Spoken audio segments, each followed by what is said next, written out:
ಪ್ರಿಯ ವೀಕ್ಷಕರೇ, ಈ ವಿಡಿಯೋವನ್ನು ಮೊದಲಿನಿಂದ ಕೊನೆಯವರೆಗೂ ಸ್ಕಿಪ್ ಮಾಡದೆ ಪೂರ್ತಿಯಾಗಿ ನೋಡಿರಿ. ಹಾಗೆ ಈ ನಮ್ಮ ಚಾನೆಲ್ ಸಬ್ಸ್ಕ್ರೈಬ್ ಮಾಡಿಕೊಳ್ಳಿ. ನಾವು ನಿಮಗಾಗಿ ಮಾಡುವ ಪ್ರತಿಯೊಂದು ವಿಡಿಯೋಗಳು ನಿಮಗೆ ನೋಟಿಫಿಕೇಶನ್ ಆಗಿ ದೊರೆಯಲು ಪಕ್ಕದಲ್ಲಿ ಬರುವಂತಹ ಬೆಲ್ ಐಕನ್ ಕ್ಲಿಕ್ ಮಾಡಿಕೊಳ್ಳಿ. ಓಂ ಶ್ರೀ ಗುರುಭ್ಯೋ ನಮಃ. ಓಂ ನಮೋ ಕಾಳಿಕಾಯೇ ನಮಃ. ವೀಕ್ಷಕರಿಗೆಲ್ಲ ಶ್ರೀ ಅಂಬಾ ಭವಾನಿ ಜ್ಯೋತಿಷ್ಯಂ ಚಾನಲ್ಗೆ ಸ್ವಾಗತ. ಈ ದಿನ ತುಂಬ ಸರಳವಾದಂತಹ ಒಂದು ಉಪಾಯವನ್ನು ತಿಳಿಸುತ್ತೇನೆ. ತುಂಬ ಶಕ್ತಿಯುತವಾದಂತಹ ತಂತ್ರ, ಒಳ್ಳೆಯ ಫಲಿತಾಂಶ, ಫಲಪ್ರದಾಯಕ ಈ ತಂತ್ರ ಆಗಿರೋದ್ರಿಂದ ವಿಡಿಯೋ ಸ್ಕಿಪ್ ಮಾಡದೆ ಪೂರ್ತಿಯಾಗಿ ನೋಡಿರಿ.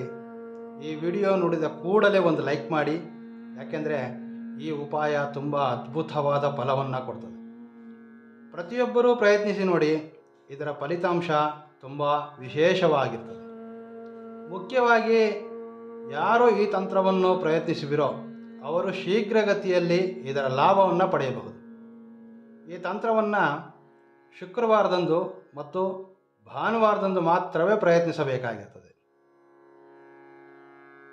ಈ ಒಂದು ಉಪಾಯವನ್ನು ಪತಿ ಪತ್ನಿಯಾಗಲಿ, ಬಂಧುಗಳಾಗಲಿ, ಸ್ನೇಹಿತರಾಗಲಿ, ಹಾಗೆ ನೀವು ಕೆಲಸ ಮಾಡ್ತಕ್ಕಂತಹ ಸ್ಥಳದಲ್ಲಿ ನಿಮ್ಮ ಸಹೋದ್ಯೋಗಿಗಳು ಮತ್ತು ನೀವು ಪ್ರೀತಿಸಿದಂತಹ ಯಾವುದೇ ವ್ಯಕ್ತಿಯಾದರೂ ಸಹ ಒಬ್ಬರಿಗೊಬ್ಬರು ಪ್ರೀತಿ ವಾತ್ಸಲ್ಯದಿಂದ ಕೂಡಿರಬೇಕೆಂದು ಬಯಸುವವರಿಗೆ ಈ ಯಂತ್ರ ಅದ್ಭುತವಾಗಿ ಕೆಲಸ ಮಾಡ್ತದೆ. ಹಾಗೆ ಮೊದಲಿಗೆ ಒಂದು ಯಂತ್ರ ರಚನೆಯನ್ನು ಮಾಡಬೇಕಾಗಿರ್ತದೆ. ಆ ಯಂತ್ರ ರಚನೆ ಮಾಡೋದು ಹೇಗೆ ಎಂಬುದನ್ನು ಈಗ ನಾನು ನಿಮಗೆ ತಿಳಿಸ್ಕೊಡ್ತೇನೆ.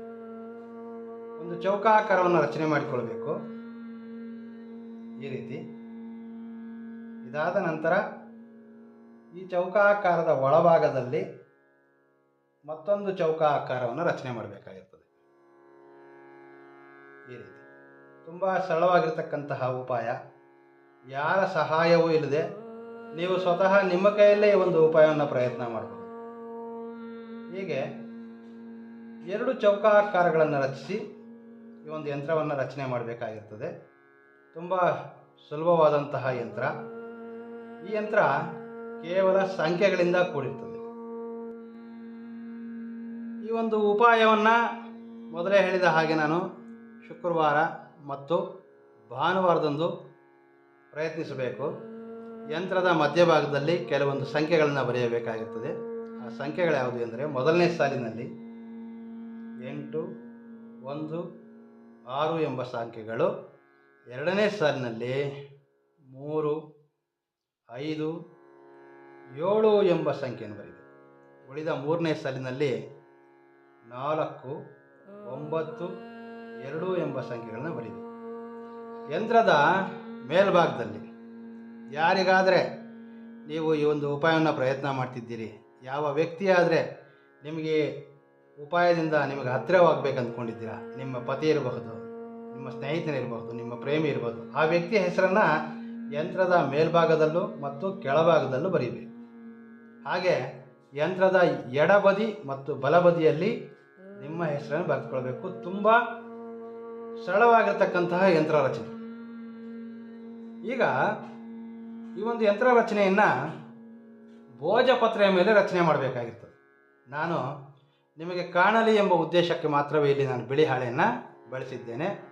ಈ ಒಂದು ಯಂತ್ರವನ್ನು ಈ ರೀತಿ ಭೋಜಪತ್ರೆಯಲ್ಲಿ ನೀವು ರಚನೆ ಮಾಡಿಕೊಳ್ಬೇಕಾಗಿರ್ತದೆ. ಭೋಜಪತ್ರೆಯ ಮೇಲೆ ಬರೀಲಿಕ್ಕೆ ಯಾವುದಾದ್ರೂ ಒಂದು ಪೆನ್ ಅಥವಾ ಮಾರ್ಕರ್ನ ಸಹಾಯದಿಂದ ಯಂತ್ರವನ್ನು ಬರೆದುಕೊಳ್ಬಹುದು.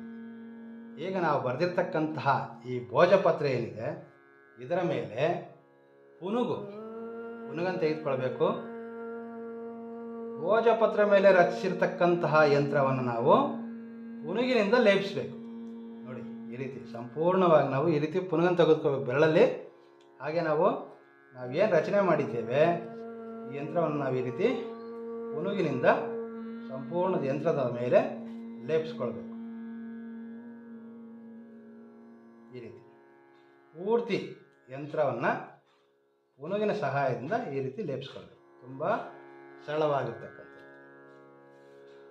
ಪುನುಗನ್ನು ಯಂತ್ರದ ಮೇಲೆ ಲೇಪಿಸಿದ ನಂತರ ನಿಮ್ಮ ಇಷ್ಟ ದೇವತೆಯನ್ನು ಮನದಲ್ಲಿ ಪ್ರಾರ್ಥಿಸುತ್ತಾ ನೀವು ಬಯಸಿದ ವ್ಯಕ್ತಿಯ ಹೆಸರನ್ನು ಹೇಳಿಕೊಂಡು ಆ ವ್ಯಕ್ತಿಯ ಮುಖಚಹರೆಯನ್ನು ಮನದಲ್ಲಿ ನೆನೆಯುತ್ತಾ, ಇಂತಹ ವ್ಯಕ್ತಿಯು ನನಗೆ ಅನುಕೂಲವಾಗಿರಬೇಕು, ನಮ್ಮಿಬ್ಬರ ನಡುವೆ ಯಾವುದೇ ಭಿನ್ನಾಭಿಪ್ರಾಯಗಳು ಬರಬಾರದಂತೆ ದಂಪತಿಗಳಾದರೆ ಪತಿ ಅಥವಾ ಪತ್ನಿಯ ಹೆಸರನ್ನು ಹೇಳಿ ಯಾವ ವ್ಯಕ್ತಿಗಾಗಿ ಈ ಉಪಾಯ ಪ್ರಯತ್ನ ಮಾಡ್ತಿದ್ದೀರೋ ಆ ವ್ಯಕ್ತಿ ಸದಾ ನನ್ನೊಂದಿಗೆ ಪ್ರೀತಿಯಿಂದಿರಬೇಕೆಂದು ಮನದಲ್ಲಿ ಹೇಳಿಕೊಂಡು ಒಂದು ಸಂಕಲ್ಪವನ್ನು ಮಾಡಿಕೊಳ್ಳಿ.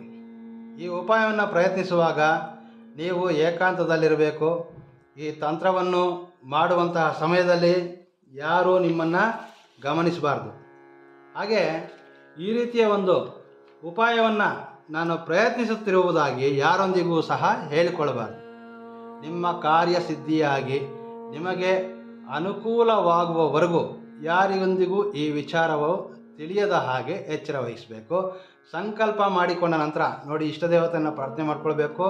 ನೀವು ಬಯಸಿದ ವ್ಯಕ್ತಿಯ ಮುಖಚಹರೆಯನ್ನು ಮನದಲ್ಲಿ ನೆನ್ಕೊಂಡು ವ್ಯಕ್ತಿ ನನಗೆ ಅನುಕೂಲವಾಗಿ ನಡೆದುಕೊಳ್ಬೇಕು. ಆ ವ್ಯಕ್ತಿ ಯಾರೇ ಆಗಿರಲಿ, ನಿಮ್ಮ ಸ್ನೇಹಿತರಿರಲಿ, ನಿಮ್ಮ ಕುಟುಂಬ ಸದಸ್ಯರಿರಬಹುದು, ನಿಮ್ಮ ಬಂಧುಗಳು, ಪತಿ ಪತ್ನಿ ಪ್ರೇಮಿ, ನಿಮ್ಮ ಸ್ನೇಹಿತ ಏನೇ ಇರಲಿ, ಆ ವ್ಯಕ್ತಿಯ ಮುಖಚಹರೆಯನ್ನು ಮನದಲ್ಲಿ ನೆನ್ಕೊಳ್ತಾ ಆ ಒಂದು ಹೆಸರನ್ನು ಹೇಳ್ಕೊಳ್ತಾ ಒಂದು ಸಂಕಲ್ಪವನ್ನು ಮಾಡಿಕೊಳ್ಬೇಕು. ಸಂಕಲ್ಪ ಮಾಡಿಕೊಂಡ ನಂತರ ಈ ಪುನುಗುವಿನಿಂದ ಲೇಪಿಸಿರ್ತಕ್ಕಂತಹ ಈ ಭೋಜಪತ್ರೆಯನ್ನು ಸುಡಬೇಕಾಗಿರ್ತದೆ. ಈ ರೀತಿ ಯಾವುದಾದ್ರೂ ಒಂದು ಪ್ಲೇಟ್ ತೆಗೆದುಕೊಂಡು ಅದರಲ್ಲಿ ಸ್ವಲ್ಪ ಮಟ್ಟಿಗೆ ಈಶ್ವರಿ ಬೇರು ನೋಡಿ, ಇದು ಈ ಈಶ್ವರಿ ಬೇರನ್ನು ತುಂಬ ಚಿಕ್ಕದಾಗಿರ್ತದೆ. ಇವುಗಳ ಸಹಾಯದಿಂದ ನಾವು ಈ ಯಂತ್ರವನ್ನು ಸುಡಬೇಕಾಗಿರ್ತದೆ. ತುಂಬ ಸುಲಭವಾಗಿರ್ತಕ್ಕಂಥದ್ದು. ಈಶ್ವರಿ ಬೇರಿನ ಸಹಾಯದಿಂದ ಯಂತ್ರವನ್ನು ನಾವು ಸುಡಬೇಕಾಗಿರ್ತದೆ. ಈಗ ಹಾಗೆ ಈ ರೀತಿಯ ಈಶ್ವರಿ ಬೇರು ಹಾಗೆ ಈ ಪುನುಗು ಇವೆಲ್ಲವೂ ನಿಮಗೆ ಹತ್ತಿರ ಇರತಕ್ಕಂತಹ ಗ್ರಂಥಿಗೆ ಅಂಗಡಿಗಳಲ್ಲಿ ಅಥವಾ ಪೂಜಾ ಸಾಮಗ್ರಿಗಳು ಮಾರಾಟ ಮಾಡ್ತಕ್ಕಂತಹ ಸ್ಥಳದಲ್ಲಿ ದೊರೀತದೆ. ಈಶ್ವರಿ ಬೇರಿನೊಂದಿಗೆ ನೋಡಿ, ಕರ್ಪೂರದ ಸಹಾಯದಿಂದ ನಾವು ರಚಿಸಿರ್ತಕ್ಕಂತಹ ಯಂತ್ರವನ್ನು ಸುಡಬೇಕಾಗಿರ್ತದೆ. ಕರ್ಪೂರವನ್ನು ಇಡಿ, ಈಶ್ವರಿ ಬೇರು ಮತ್ತು ಕರ್ಪೂರದ ಸಹಾಯದಿಂದ ನಾವು ರಚಿಸಿರ್ತಕ್ಕಂತಹ ಯಂತ್ರ ಸಂಪೂರ್ಣವಾಗಿ ಈಗ ಸುಡಬೇಕಾಗಿರ್ತದೆ. ಯಾವುದೇ ಕಾರಣಕ್ಕೂ ಈ ತಂತ್ರವನ್ನು ದುರುದ್ದೇಶ ಮತ್ತು ದುರಾಲೋಚನೆಗಳಿಗಾಗಿ ಬಳಸ್ಕೊಳ್ಬಾರ್ದು.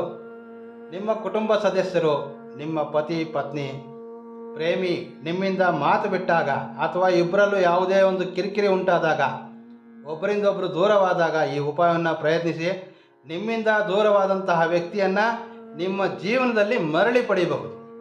ಸದುದ್ದೇಶದಿಂದ ಈ ಒಂದು ಉಪಾಯವನ್ನು ಪ್ರಯತ್ನ ಮಾಡಬೇಕು. ಹಾಗೆ ಈಗ ನಾವು ರಚನೆ ಮಾಡಿರ್ತಕ್ಕಂತಹ ಈ ಒಂದು ಯಂತ್ರವನ್ನು ಸಂಪೂರ್ಣವಾಗಿ ಸುಡಬೇಕಾಗಿರ್ತದೆ. ಈ ರೀತಿ ಚಿಕ್ಕದಾಗಿ ಫೋಲ್ಡ್ ಮಾಡಿ ಈಶ್ವರಿ ಬೇರು ಮತ್ತು ಕರ್ಪೂರದ ಸಹಾಯದಿಂದ ನಾವು ರಚನೆ ಮಾಡಿರ್ತಕ್ಕಂತಹ ಯಂತ್ರವನ್ನು ಸಂಪೂರ್ಣವಾಗಿ ಸುಡಬೇಕಾಗಿರ್ತದೆ. ಹಾಗೆ ಯಂತ್ರ ಸಂಪೂರ್ಣವಾಗಿ ಸುಟ್ಟ ನಂತರ ಈ ಪ್ಲೇಟಲ್ಲಿ ಉಳಿದಿರ್ತಕ್ಕಂತಹ ವಸ್ತುಗಳನ್ನು ಮನೆಯಿಂದ ಹೊರ ಹಾಕಬಹುದು. ಬಹಳ ಸರಳ ಮತ್ತು ಶಕ್ತಿಯುತವಾದಂತಹ ಈ ತಂತ್ರವನ್ನು ಪ್ರಯತ್ನ ಮಾಡೋದ್ರಿಂದ ಈಗಾಗಲೇ ನಿಮ್ಮಿಂದ ದೂರವಾಗಿ ನಿಮ್ಮನ್ನು ಬೇಡವೆಂದು ಹೋದಂತಹ ವ್ಯಕ್ತಿಗಳು ಸಹ ಮರಳಿ ನಿಮ್ಮ ಜೀವನದಲ್ಲಿ ಪ್ರವೇಶ ಮಾಡ್ತಾರೆ.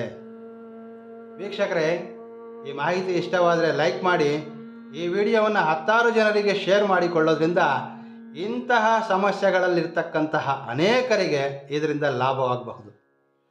ನಮಸ್ಕಾರ. ಸರ್ವೇ ಜನೋ ಸುಖಿನೋ ಭವಂತು.